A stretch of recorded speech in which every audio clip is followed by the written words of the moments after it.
what's up? Welcome to another episode of Unnamed Sports Show right here on Gorilla Cross, broadcasting live from the Gorilla Cross studio in downtown Las Vegas. I'm your host, Quan59, and we have a lot to talk about today. Special day and time this Wednesday evening. We're usually live every Thursday, 4 p.m., and we will be starting on Mondays at 2 or 4, trying to figure that out with some other people as well. So I got my co-host in the building with me once again. It's like 4 weeks in a row. 4 weeks. Got Frank in the building. How you feeling? Good. I'm excited to get into all the stuff. Felt like I was like nonstop watching WNBA playoffs, first day of the wild card for baseball, all the different NFL news that's going on, and now we're in the month where the NBA season is going to start. So yeah, I'm excited. I went to the Aces game last night, and I was thinking the same thing. Like, we just had a few weeks ago, had no sports going on really. We had WNBA. We had the boring part of baseball season, right, where it's the end. A lot of teams are already out of it. You had obviously some teams in the hunt to get to the playoffs, to get in the wild card. And now, like you said, it was training media day on Monday for the NBA, WNBA playoffs, semifinals, and now finals coming up. NFL, Major League Baseball. Now it's like almost overwhelming with sports. We'll have everything. But I love it. I'd rather be overwhelmed and not be able to get to everything than be trying to, does Angel Reese and Caitlin Clark hate each other during the summer? How many times can you talk about that, Never enough. Never enough. But we do have a lot to talk about. I want to get into it. First, we will talk about the UFC 320. We have Alex Pereira versus Magomed Ankalaev 2. If you guys remember the first time they fought, it was pretty dominant by Ankalaev. Everyone was picking Pereira to win. I believe I picked Ankalaev for that. I actually know I did. And it was he kind of dominated Pereira. People always make excuses for Pereira, saying, oh, he just didn't look the same. He wasn't aggressive. Maybe he was hurt. Most of these fighters are going in hurt. You train for months. You're getting beat up every day in training. So, those excuses need to fade away. For him, he lost. Yeah. He fought a fighter that's, to me, bigger than him and just better and dominated. I don't know if we see anything different, Frank, in the second fight. I'm not sure if Pereira was doing anything wrong. I just think he was fighting a better fighter. What do you think? I tend to agree with you. I think that Pereira might have a different approach, like through training camp and everything. Maybe he assumed that some things were going to work out differently for him going into this fight. Obviously, he's always going to have that high level of confidence. Going into any fight. Pereira is a special guy in that octagon. He's ridiculous. But I think that it just could be a matter of that Ankalaev just has his number, and I think we're probably going to see. I know for a fact. I know that you did pick Ankalaev last time they fought. I had Pereira, and I'm not going to do that twice. I'm going with Ankalaev to win in this rematch. Yeah, it's going to be good. I think Pereira will look better. But I just don't think the outcome will be much different. But at the same time, Pereira could knock him out. Yeah, it's light heavyweights. He's already saying it's hard for him to cut 205. We were seeing him cut 185, so we know he's not going back to middleweight. But he's saying now, like, it might be heavyweight from here on out. If he doesn't win, do you think he goes up to heavyweight? And it doesn't matter if he wins or loses. Maybe he wins the belt back and says, okay, I've done it. I won the title. I lost the title. I got the title back. It's time to move up. Or, does he stay in light heavyweight for a little bit longer and take some of these other rematches? Or Carlos Ulberg just beat Dom Reyes on Saturday at Fight Night. Mm-hmm. I think Ulberg gets the winner of these two. I think it's basically been told to him since they're fighting a week apart. Do you see him moving up to heavyweight? Do you see him staying here? Because my problem with heavyweight for him is, yes, he's a big dude, but those heavyweights, are at a different level. And to me, Ankalaev at light heavyweight looked bigger than him. His last fight. You're so now you're going to fight Aspinall? Yeah. Or do you take the super fight and are you trying to hint that you want to move up to weight to fight John Jones at the White House, which is something I think Dana would want and UFC would want for the White House fight? They want to have as many big name matchups for that fight. I mean, the schematics or whatever their dream scenario sketch for whatever this layout is going to be for a 4th of July UFC event on the lawn of the White House is going to be ridiculous. And they would want to have those type of big name fights. You know, can they get McGregor back in the octagon? And he says he's doing it. And he says he's negotiating with Trump. And not UFC. See. So yeah, we'll see. But we got the overhype for UFC 300, right? It ended up being a good card still. No, it was. But the way Dana was talking about it beforehand is like, we're going to see the best of the best. We're going to see Conor McGregor, Ronda Rousey, like all these rumors, like all the best fighters were going to fight for 300. And we ended up getting Jamal and Pereira short notice. Mm-hmm. Jamal coming back from an Achilles injury to fight when he probably should have sat out another, 3 or 4 months. Sure. But taking that money, smart on his part to do that. But we got promised so much, and it was so hyped for 300. And like I said, it was one of the best cards I've ever seen with all the fights. It was still stacked. Very good card. But you weren't getting Conor. You weren't getting John Jones. Like all these, fights that they were kind of talking about. We didn't really see that, right? So is it going to be the same thing? Are we just overhyped for this? Or are we actually going to get, those fights? Do you think Conor will fight? And do you think John Jones will fight for this card? My gut instinct is that one of them will end up fighting on that card and something will happen to where the other person is not able to fight. And I think that they're just going to front load it with all of these possible potential fights. Yeah. That we have the 5 or 6 fights, kind of like what they did with 300, is that there was all these rumors of all these fights happening, and then we actually got 3 or 4 that materialized. I think they're going to do something similar with this card, is that they're going to say, we're going to have these guys a dream matchup. We'll have this fight. We'll have this fight. We'll try to get as many names as possible as we can on this card. It's because it's going to be a huge card. You're doing a UFC pay-per-view, which will be under the new contract, by the way, with Paramount, which will be part of that. Yeah. Which will be a huge marketing deal for everyone. You're going to go outside and see fireworks, and then you get to sit in your living room and watch fireworks with the best UFC fighters that we know, the best guys in MMA in the world. Yeah. Yeah, I'm looking forward to that. So, obviously that's in the future. But talking about this card and staying here for a little bit, we have Merab Dvalishvili against Corey Sandhagen. Big fight, exciting fight, something I want to see for sure. I think Sandhagen was definitely next up, right? But I don't think that's going to matter.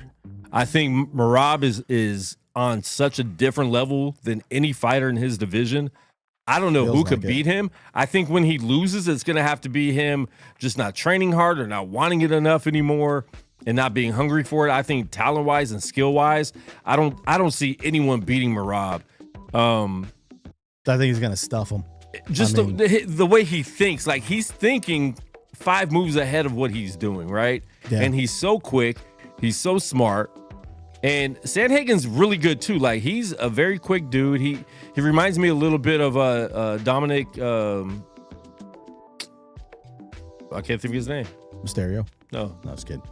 Dominic Cruz. Dominic Cruz. How he moves around. He's kind of popping everywhere. You don't know where he's gonna be. He looks like he's going right. He pops left. I'm looking forward to this fight. I think it's gonna be a good fight. But I think Merab, he frustrates his opponent so much, and I think it's going to be the same thing where he just frustrates him so much and ends up beating him. I'm taking Merab probably in round 3, choking him out. 13 straight wins for Merab. He has the record for most takedowns, 97 takedowns in UFC fights. And you mentioned, I go back to like the fight that he had with O'Malley. back in June, just stuffing him, just kind of dictating pace. And that's what you want to see with a fighter. They say so much octagon control is that who's dictating the pace of the fight. Yeah. When these fights are going to a decision, you see in a hypothetical, a fight going into a decision, who do you see winning the fight? Yeah. More so, I would lean towards Merab. Yeah. So yeah, I think right now he is kind of like in his whole era of dominance, and it's going to be very tough to put together a good game plan to be able to beat him. Yeah. The machine. Yeah. Right? And going back to what you're talking about with Sean O'Malley, Sugar Sean, the second fight, he was already frustrated the first fight.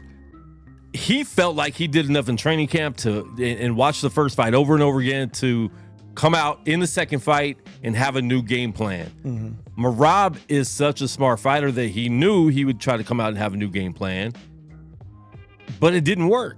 No, it didn't work. Nothing Sean can do, and he was more frustrated in the second fight than he was the first. I think the first fight, he knew he just got beat. Okay, maybe I wasn't ready. I had the title. Maybe my ego was a little too big. But now he knows he can't beat him. Like, I don't think Sean would ever try to fight him again. I don't think the UFC would let Sean fight him again. Doubtful. It might have to happen if Merab keeps winning and then Sean's winning too. They might have to meet again for the title. Just because, Sugar Sean might be next up. But I feel like O'Malley would move up to a different weight class than stay there and try to fight Merab again. So I think Merab dominates this one. I'm looking forward to it. Getting 2 championship fights on this card is great. UFC 320 looks like it's going to be amazing. Another light heavyweight bout. We have Yuri Prochazka versus Khalil Roundtree. Exciting fight. I think Yuri dominates him.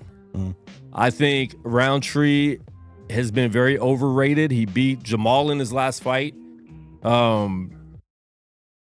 Jamal can't move, right? And, there's nothing public out there to say, so I'm not going to say it, but I know he's had issues. He hasn't been right since he came back early against Alex Pereira for UFC 300 with coming off that Achilles injury. Mm-hmm. We know in sports, when you have injuries, you start compensating and other things start happening, right? Like you're still tender on that Achilles, so maybe you're using your other leg a little more and putting more pressure and weight on that because you're still not comfortable yet. Right. So different things happen. Jamal probably won't be fighting for a while. So he looked really bad against Roundtree. I think a healthy Jamal beats a healthy Roundtree 9 out of 10 times, and we didn't really get to see that. Same thing with Yuri. He was flat-footed against Yuri. And like I said, you can't make excuses for these fighters because they're going in. If you're taking the fight, you're taking the fight knowing whatever you're coming with. You have to win or lose with that. But I think Yuri's at a different level than Roundtree, and I think this is going to show. I don't think we're going to see Roundtree do what people thought he did against Alex. He lasted against Alex. I still think Alex dominated. Yeah, I tend to agree with you. I think that Khalil, he's an interesting matchup because he can meet every fighter kind of where they're at. Yeah. It's not going to be any type of dominating fashion. You're talking about Jamal's in training camp, and that you have to adjust a little bit for there being injuries and other things taking place. It's very rare where guys the size of Jamal and the size of the fighters that are in these bigger weight classes can go through a complete training camp and just have a clean camp where there aren't any nagging injuries and stiffness and stuff like that, because you do go so hard with the training. But I think that Khalil, will look good against Yuri in the first round, and I think that Yuri will start to put his will in the fight after following up. And I'm still surprised, and I kind of want to see, and I know this is weird to say because he got dominated both times pretty much, but I kind of want to see Yuri and Alex fight again, because I think Yuri's mindset is a little bit different. I think he was going into those fights thinking a certain thing, and the way he looked against Jamal, like you can tell he had a renewed mindset, a renewed energy. So I kind of want to see them fight again. But I'm not sure if that would happen, seeing that Alex dominated him twice. I'm not sure if they let him do it a third time, but I think Yuri's going to be different. I don't think Khalil's fought anyone like Yuri. I think I could see Oldberg is going to fight Ankalaev, then maybe Yuri gets the rematch, or gets a matchup against that winner if he beats Khalil. So there's a lot that could happen in the light heavyweight division. It's exciting to see. Sure, absolutely. We have some comments. Brendan said, heavyweight always needs an infusion of top talent. Even in the best days, the division can go south in the blink of an eye. The heavyweight division, I mean, name 5 fighters in the heavyweight. Right, exactly. Is, like who's a star in the heavyweight. Aspinall is the champion, and he's like, I don't even know if he's a star necessarily. Right. He's close enough to it, but I think they try to push his name so hard to make him a star. I don't think he's great on TV, great promoting. He's very good, but he's also beating people that get beat a lot. The heavyweight division isn't full of a lot of people that are 10-1 or 13-2. It's a lot of, people that have lost some. No, that's true. So we'll see. I mean, everyone wants to see Aspinall and Jones, and now Aspinall and Gane are going to fight. No one wants to see that. Like, that's the fight. That's the heavyweight fight we get, right? Yeah, not really. No one really wants to see that. I mean, we'll watch it. We'll enjoy it, but what's that going to do for us? Todd said he will take the champs and Yuri. So he's saying no belts are going to exchange hands on this fight. A lot of good fights in the undercard too, and on the main card. So make sure you check it out. Watch it this weekend, UFC 320. Frank, let's get into NFL Week 5. Week 4 was full of a lot of weird games, to be honest. Yeah. Your Raiders getting a blocked field goal to lose the game at home. Raiders find a way. It felt like it was in Chicago. The crowd sounded like it was in Chicago. Yeah. I'm hearing, I think, I can't remember if somebody told me it was 60-40 in there, Bears. Oh, I'm fans. Sure. I'm sure. And Bears have traveled well here. They came here a couple years ago and traveled well too that time. But what we got on NFL, man? I know my Niners are hurt. I'm going to the game tomorrow, Thursday Night Football, and we're missing a lot of players. Brock is officially out. Pearsall is officially out. Juwan Jennings is officially out. Kittle will be back next week. Well, that short week.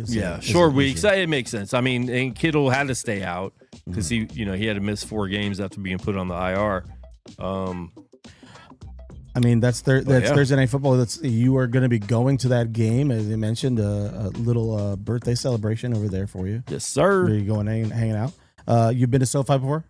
No, I haven't been to any NFL stadium. The only NFL game I've been to is Raiders. Okay, cool. I've been to a Raider preseason against the 49ers, so I've only seen them in preseason. Jake Moody's rookie year when he missed an extra point. Moody is one of your favorite kickers. Well, he's my favorite kicker of all time. He missed a field goal in a preseason game. It was their first preseason game. He missed his first field goal, and I knew from there that I didn't like him. And we got rid of Robbie Gould to get him. That was the year we got rid of Robbie Gould and then drafted him. Mm-hmm. So anyways, I went to that preseason game, and then I've been to 2 Raider games out here. But other than that, I've never been to a Niner game. No, like a real one. So it'll be fun. I think it's going to be rough for them. Tomorrow, the Rams look really good. Yeah. They should have beat the Eagles. Same thing. They got a field goal block to lose that game.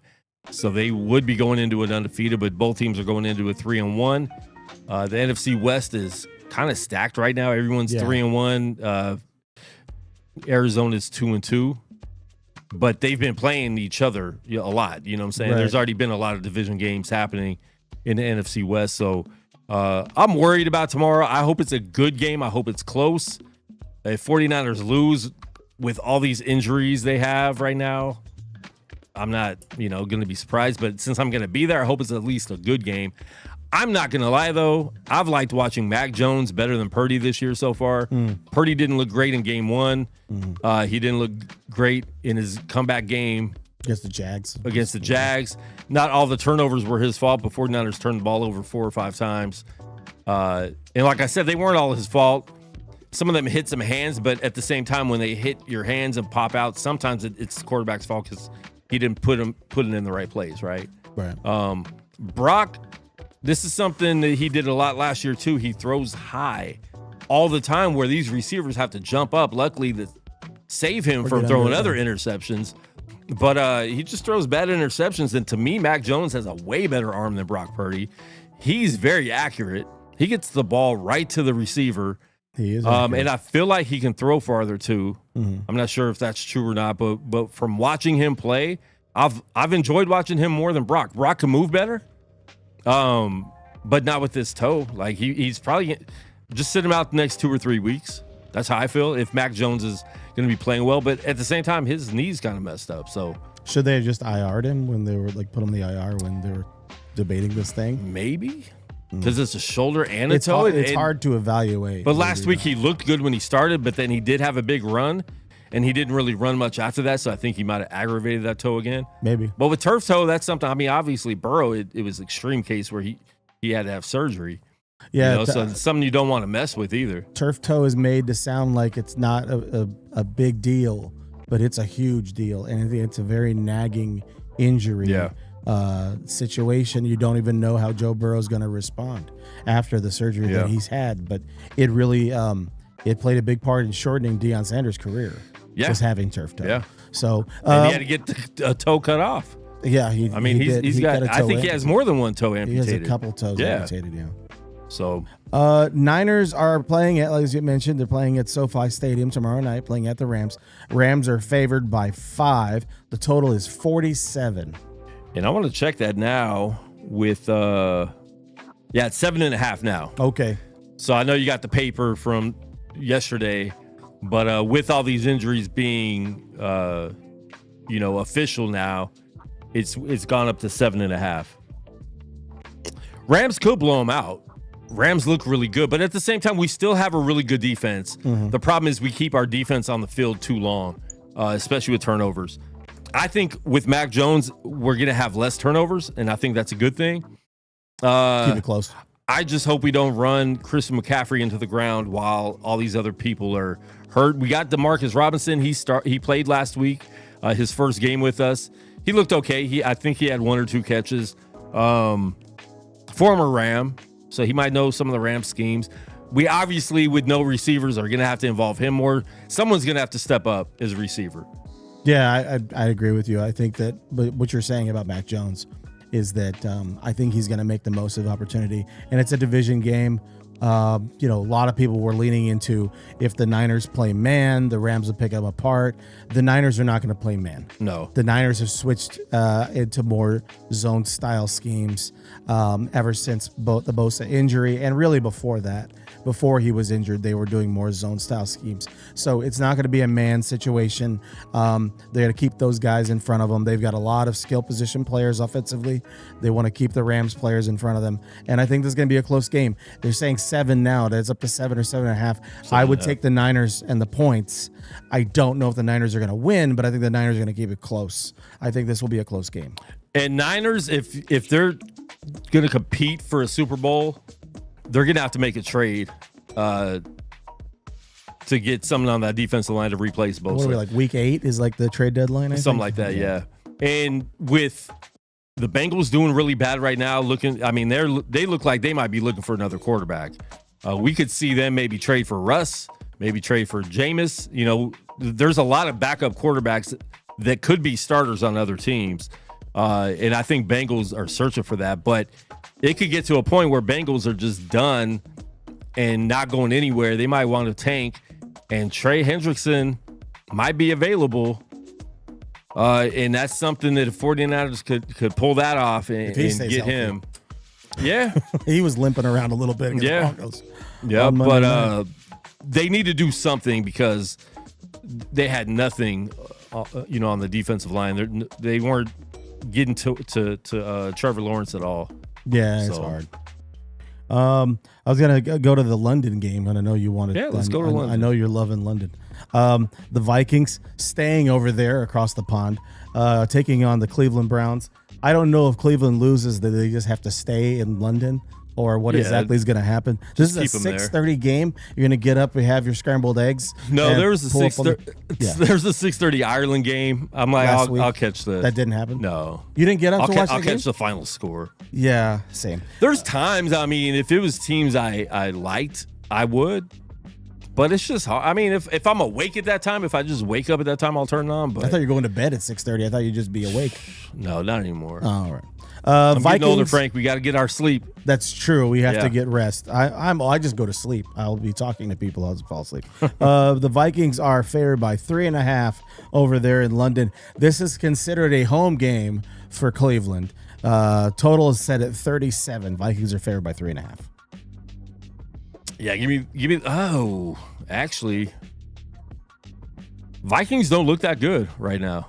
I'm gonna take the Browns. Actually, their defense is tough, and they're gonna have a new quarterback, rookie quarterback. That's right. From the Browns. No, not him, but the other guy, the white guy. What's his name? Dylan Gabriel. No, Dylan Gabriel. Yeah, Dylan Gabriel. Yeah, I think that's gonna matter. Joe Flacco. Just even still being in the league is amazing to me. He's pretty old, but yeah, he's the backup. Yeah, he's going to be the backup now. Dylan Gabriel is going to be starting most likely, is what I'm hearing. And yep, he's starting. So I think we saw what happened when Giants started their rookie this week. The whole team just was amped up, right?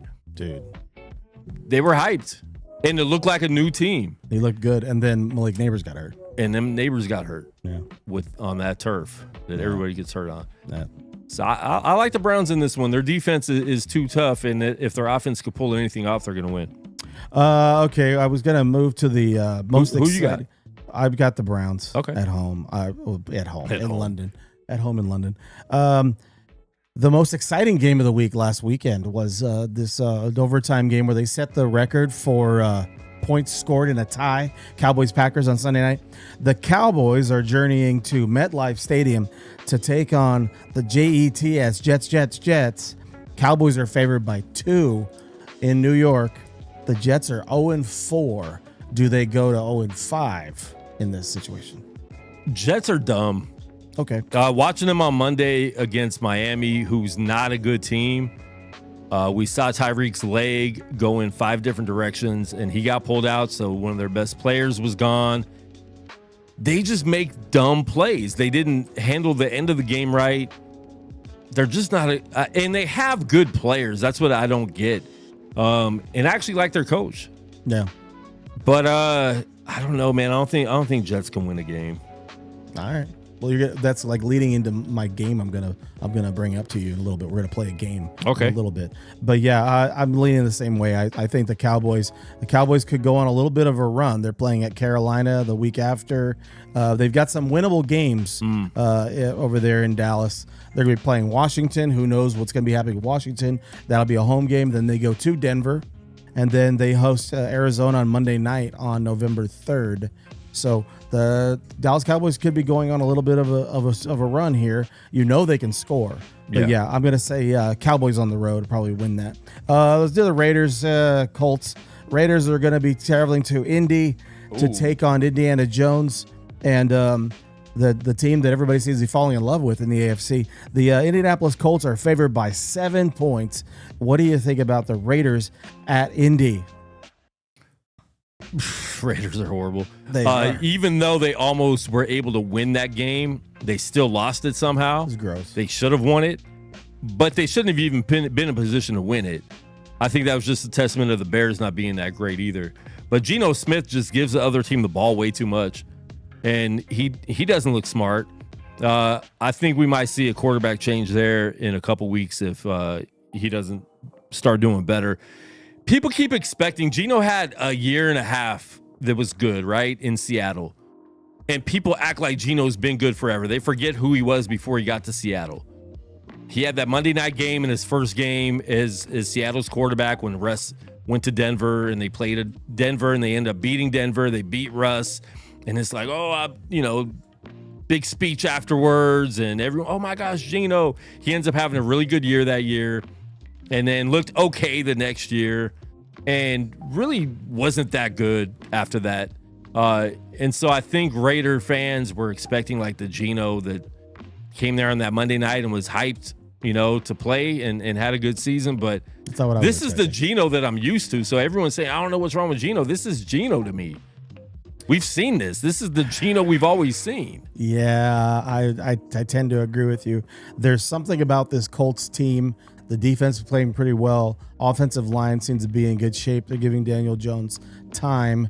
If it not for a little couple mental errors last weekend, they could be 4-0. They could have beaten the Rams. They should have beat the Rams last weekend. We saw two big mental mistakes, especially the one where he scores the touchdown, going in and tries to put the ball over, looks back. Like, I don't know why receivers still do this. We've seen so many times. And honestly, happens. If I was the team, there would be in the contract that you get fined if you do this, a lot of money. Right. Hold on to the ball till you're all the way in the back of the end zone and still keep holding on to it. No, I agree with you. But releasing it when it's a guaranteed 6 points and you're showboating a little bit, trying to reach it over, trying to, stop that. It goes in the back of the end zone. The other team gets the ball. Celebrate. You lose your points. Exactly. And it was a great throw. It was a crazy play. Yeah, because the touchback went out of the end zone. Went out of the back of the end zone. Yeah. No, it's terrible. I got the Colts. I think they're gonna cover the 7. I just don't have a lot of faith in Geno or the Raiders. Let's talk about the another morning game. I guess this is a team that we think could be competing as far as the AFC goes. The Denver Broncos go to Philly to take on the Eagles. Eagles are favored by 5. Total is 43.5. What do you think about Broncos at Eagles? Before we get to that, I want to get into a comment. Brendan said, do we think the Jets are bad because Paul likes them, or Paul is dumb because he likes the Jets? Aww. It's like the chicken and the egg. The chicken and the egg. Paul might be coming in tonight on Into the West, special night tonight at 7. Very depressed. Yeah. Not just because of the Jets, but because of a lot of stuff. There's a baseball team, we're going to get into this next. They're playing Brendan's team. Is tied right now. Yeah. And is already down 0-1 in the best of 3 series. So I'm not sure if Paul shows up, Frank. Yeah, they'll be here. I don't think he shows up if they lose this game. Nah, he'll show up. He's not going to show up. Okay, we'll see. What game were we talking about? Broncos at Eagles. Eagles are favored by 5. Eagles favored by 5. Eagles are undefeated, but have not looked good yet. Mm. And they're still undefeated, which is scary because I think Eagles can flip any time to be where they look really good and really dominant.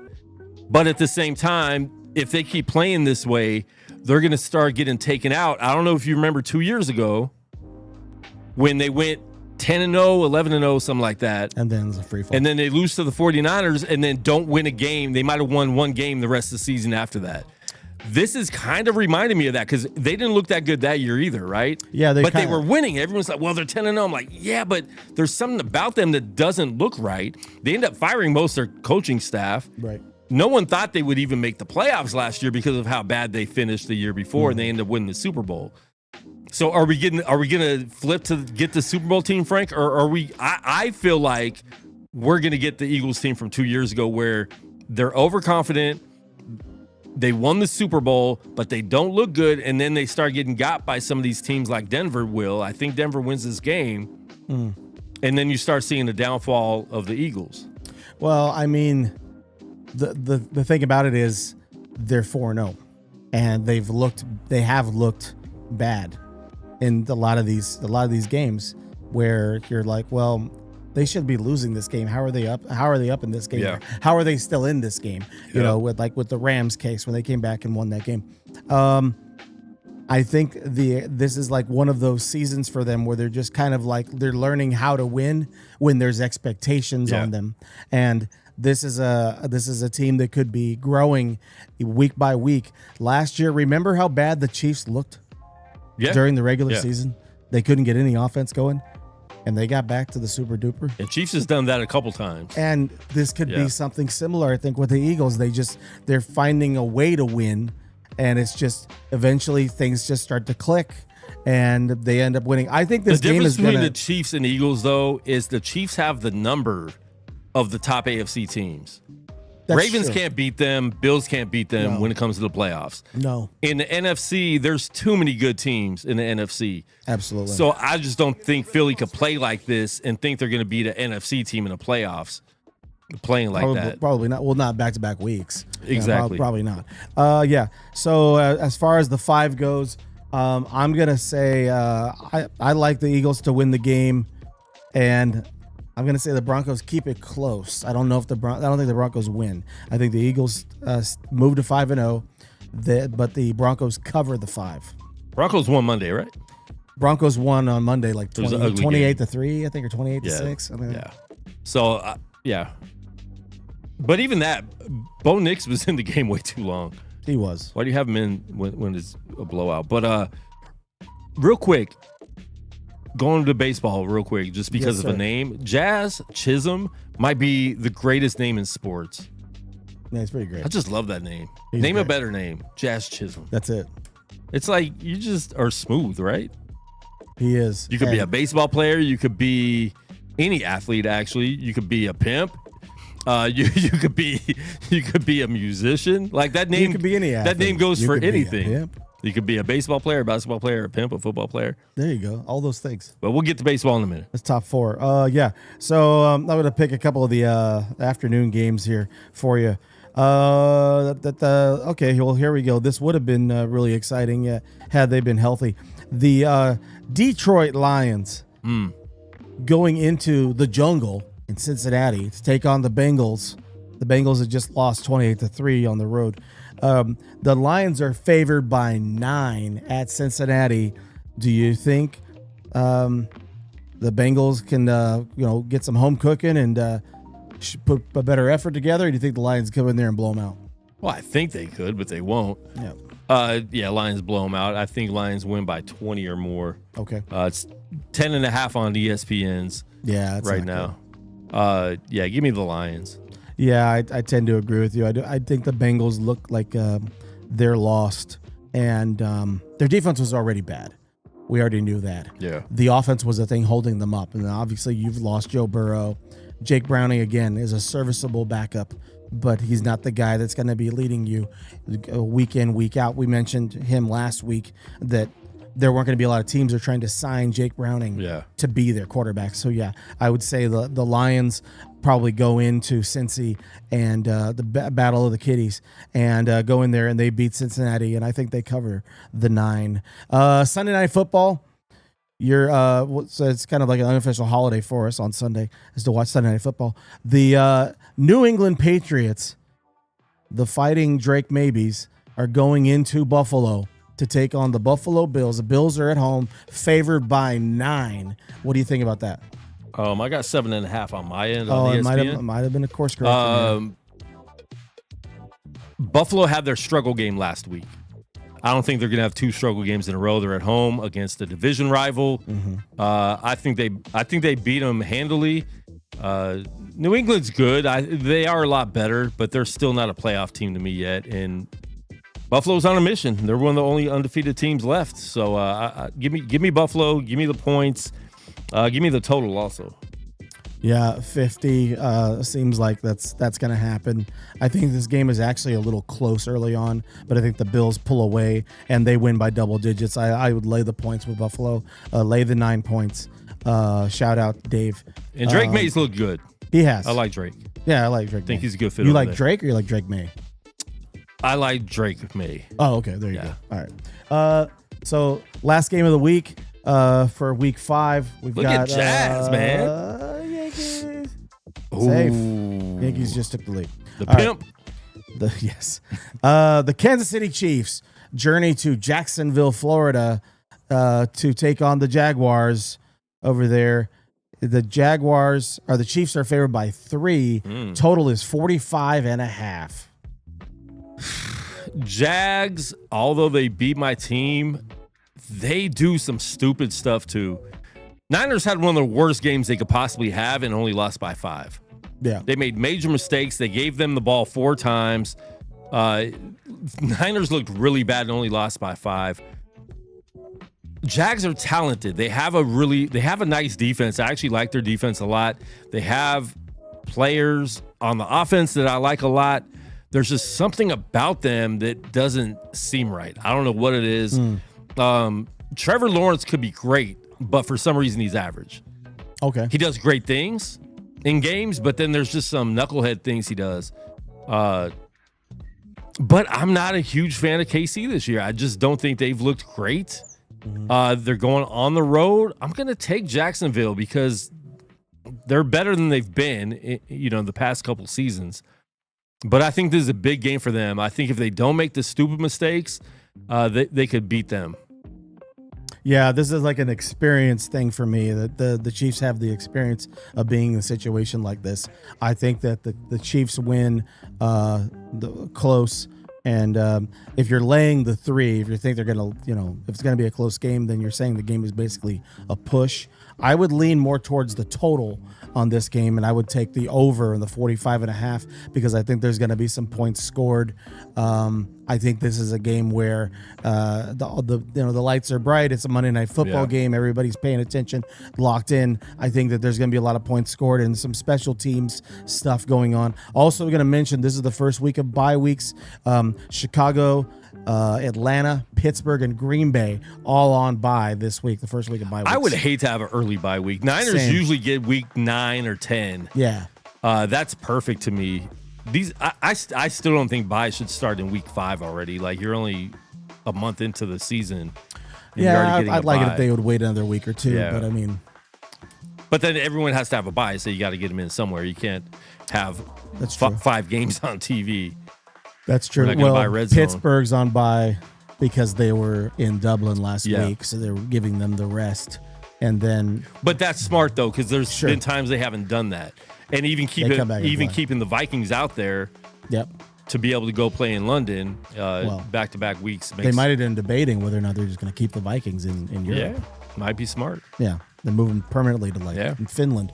I was going to ask you. This is my little game, a little trivia question, I guess you'd say, if you had to pick. What happens first? There are 2 undefeated teams, the Bills and the Eagles. There's 3 teams that have not had a win, the Titans, the Saints, and the Jets. I don't know if it happens this weekend, but what happens first? Do the Titans, Saints, or Jets get their first win, or do the Bills or Eagles get their first loss? What's the thing to happen first? And again, I don't think it happens this weekend. I think everybody goes to 0-5 or 5-0. But the way what do you think happens first? I picked Denver beating Eagles, so I think that happens first. So you think the Eagles get their first loss Eagles this get weekend? Their first loss. Okay. And then Buffalo wins and all those other teams lose. I don't know how the Jets, Saints, or Titans are going to win a game. They're going to have to play each other.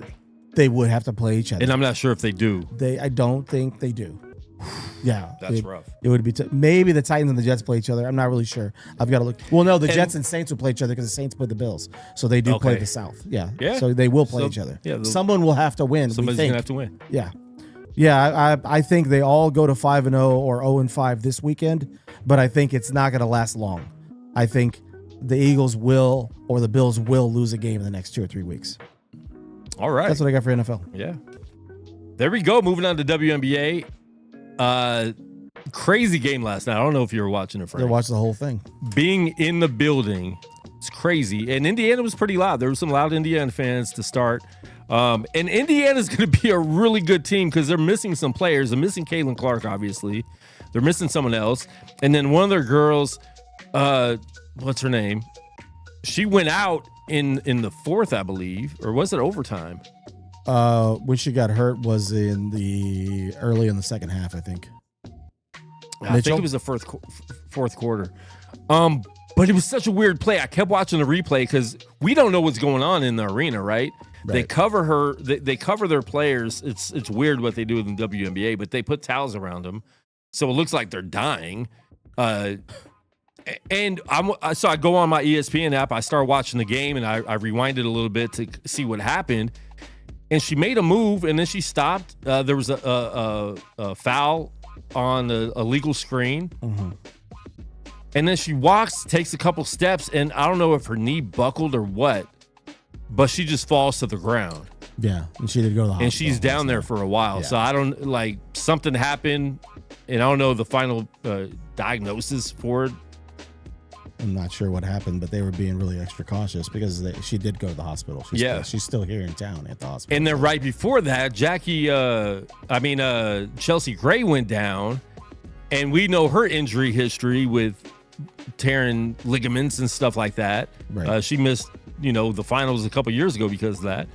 She went down. She hobbles out, and I'm like, please don't be an Achilles. Right. And then she came back in a little bit later, so, it was good. But, man, crazy game. It was fun being there.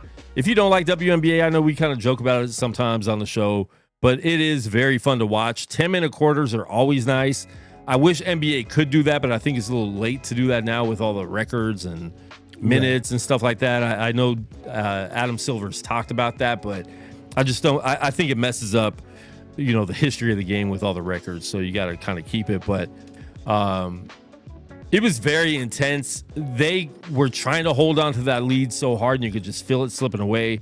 They end up going into overtime and then kind of dominating in overtime. But hats off to Indiana. They were a horrible team 2 years ago to get the first pick and get Caitlin Clark last year. Still weren't that good last year, even with her. Made a couple changes, made a coaching change. Leah Boston looks really good, even though she could not hang with Asia Wilson at all yesterday. They had to keep switching off for her. She ends up fouling out. But I think the future looks really bright for them. If they get everybody back, they're going to be dangerous. And I do think you see Indiana win a championship in the next 3 or 4 years. Oh, absolutely. You mentioned Caitlin being out, obviously, with the injury. Sophie Cunningham, Kelsey Mitchell getting injured during the game, and then Aaliyah obviously fouling out. Natasha Howard, she's an 11-year vet in the WNBA. She played really well. Odyssey Sims, bro. Odyssey Sims was fantastic. Career high for playoffs for her last night. Also, in WNBA history was made 2 teammates to score 30 in the same game. Yeah, Jackie Young and Asia. And Asia. That was pretty cool. It's fun watching it was a fun game. Yeah. And the Fever are going to be dangerous going forward. Yep.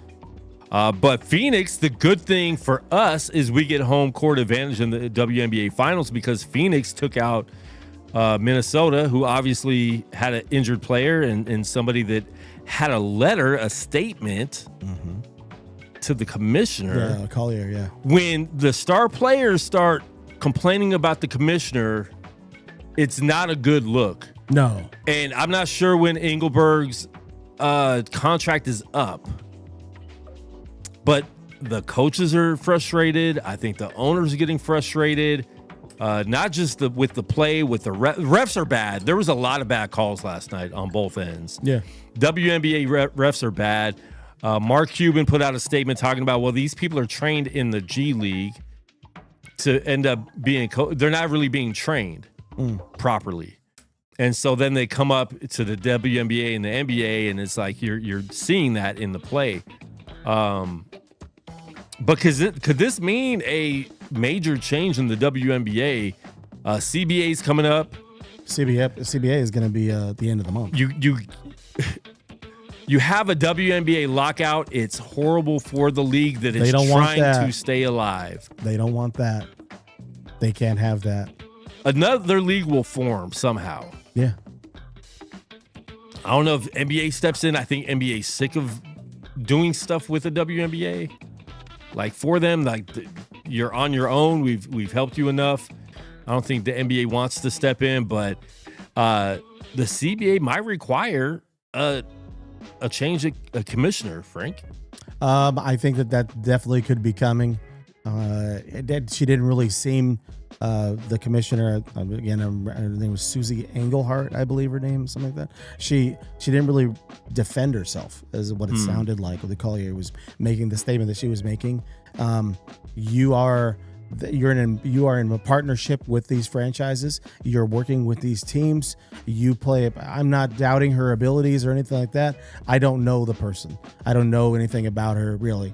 I know that she's played a big part in getting where the WNBA is as far as negotiations for things with both merchandising deals. This is the first year that they played 40 regular season games. The revenue sharing is up, obviously, for all these players. They're making more money. You're talking about WNBA players who 5 years ago were making like $20,000 and $30,000 a year. So this is something that has been an overall increase for the league, and I don't know if she's going to survive it. Time will tell, because she's put herself in a really bad spot, and she doesn't look good in all of this with regards to Collier. And what did she said? You're calling out the commissioner of your league. Yeah, it's not a good look. It's not good. No. Ray's son said Kelsey Mitchell was extreme hydration. So I just looked it up. She said, I suffered from something called, I'm going to try to pronounce a medical term.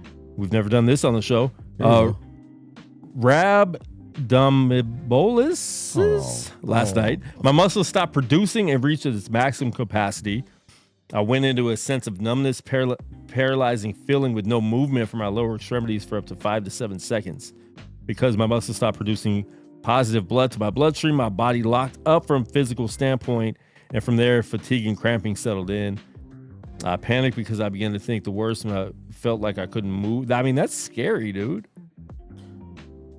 And listen, how's an athlete dealing? You shouldn't be dealing with that as an athlete. With dehydration. Where's the trainers? Where's the you need. I don't know. That's not good.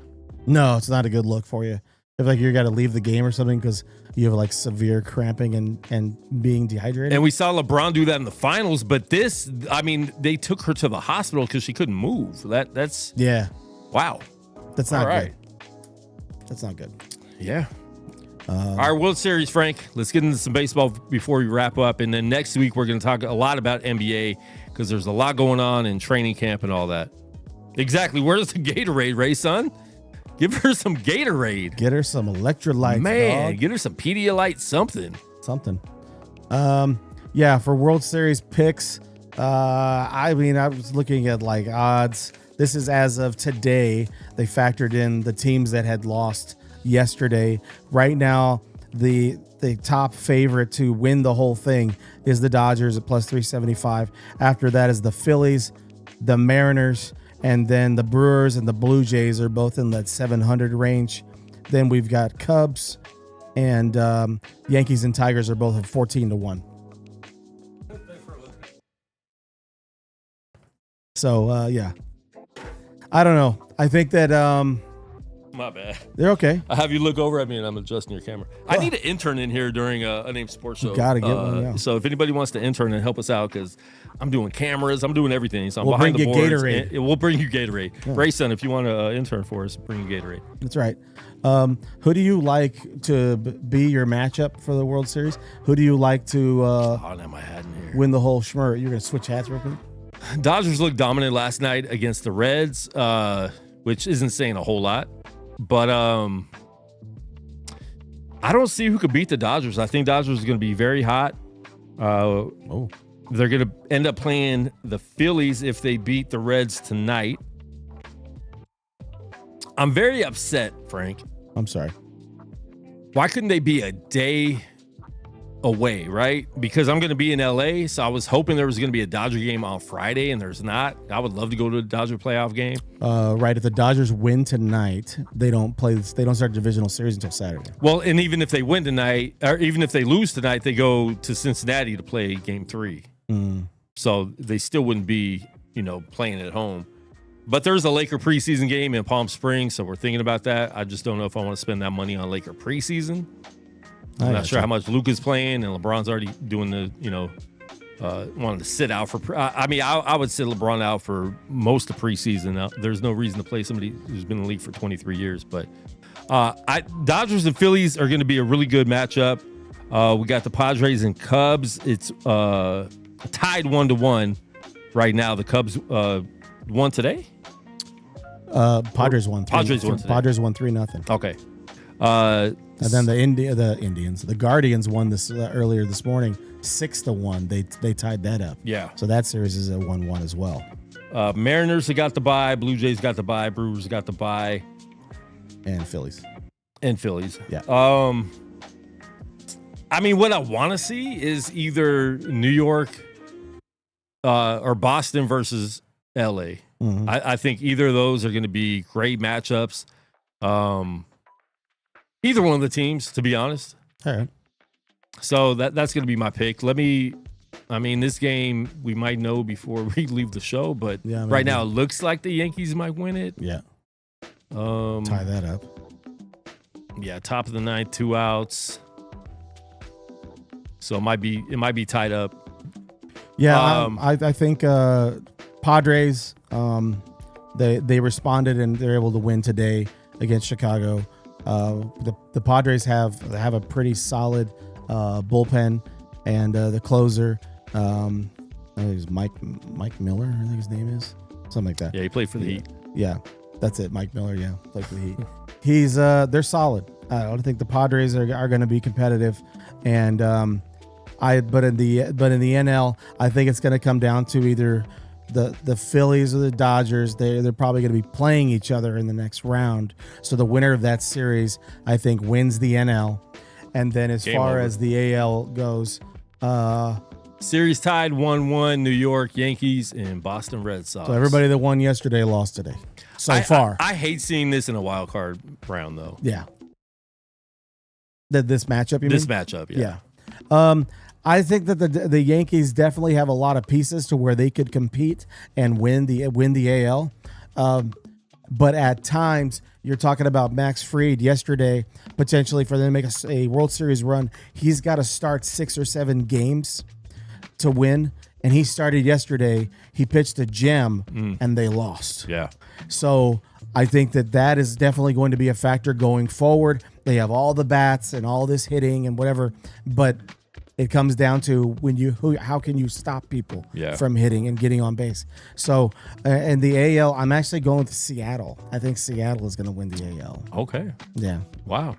Seattle's looked really good. And there's some teams in there that you don't normally hear about in the postseason. Seattle's one of them. Milwaukee, they've been in and out. They looked really good all year.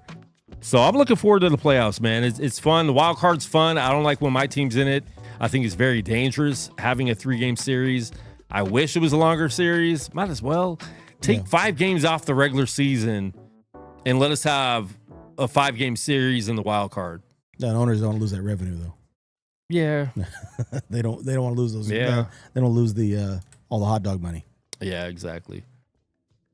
But do something. I mean, you could make up that money with these playoff games with the TV deals and stuff like that to give all the owners more money to make up for that, and then we get a 5-game series in the first round instead of a 3.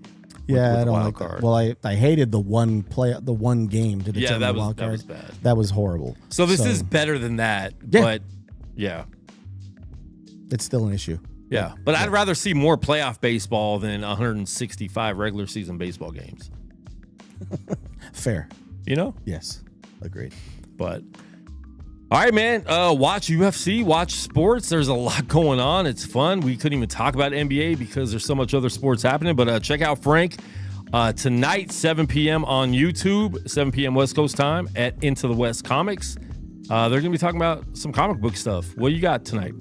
We're going to talk about the DCKO event. We're going to be getting in a little bit to the Alien Earth series that just wrapped on Hulu. Did you like it? Give us a preview. Did you like it? I liked it. I don't know how connected it was to alien stuff, but I thought it was a good sci-fi show. Okay. Yeah. It's a lot of good stuff to go over. I didn't watch it. There's so many shows I haven't watched. There is. There's a lot. And every time I'm planning on it, now we're at the point where my TVs only have sports on. Do you do the thing where people say, man, you got to watch this, blah, blah, blah? I hate that. Yeah, but do you ever watch this? No. Stuff? I don't think I do either. When they tell me I have to do something, I'm kind of a rebel. I'm like, okay, cool. I'm a rebel. If it's somebody I trust and I don't have anything that I'm watching or I got time to watch something, I will. Like Todd. But people keep telling me that I have to watch Animal Kingdom on Netflix. I just got rid of Netflix. I'll pick it back up in another month or two. But I got rid of Netflix because I can't have all these streaming services every month, right? I'm not watching them enough. I might watch Netflix once in a month and I'm paying $17.99. Then Disney Plus and Hulu and all these other things. So what I'm going to start doing is canceling each one separately for 2 or 3 months at a time. And just watch And everything then, that's and then pick it back up. So I'll cancel Netflix till maybe December. Pick Netflix back up. Go in there, watch all my Netflix shows I have to watch. Probably cancel. Well, I can't really cancel Disney. That's kind of hooked up to my phone service. HBO, I watch HBO a lot. Mm-hmm. But there's some other ones. You know, you can just Paramount. I don't pay for that. Netflix is the main one because they keep going up in price. Like every month, I'm getting like, oh, we're going up $1. It's like now you're paying $50 a month for Netflix. But if you want 4K, you have to pay extra. Now it's going to be $23 if you want 4K. Come on, Netflix, do better. Just mail me movies again. Mail you the DVD. Just mail me the DVD. I don't even need a Blu-ray. That's right. But all right, Frank, we will see you tonight in an hour. Yeah. On Into the West Comics. You will. Everybody tune in. Please tune in Into the West Comics. Yeah, come on. And we will be back on next week. Maybe Monday. Maybe Thursday. Peace.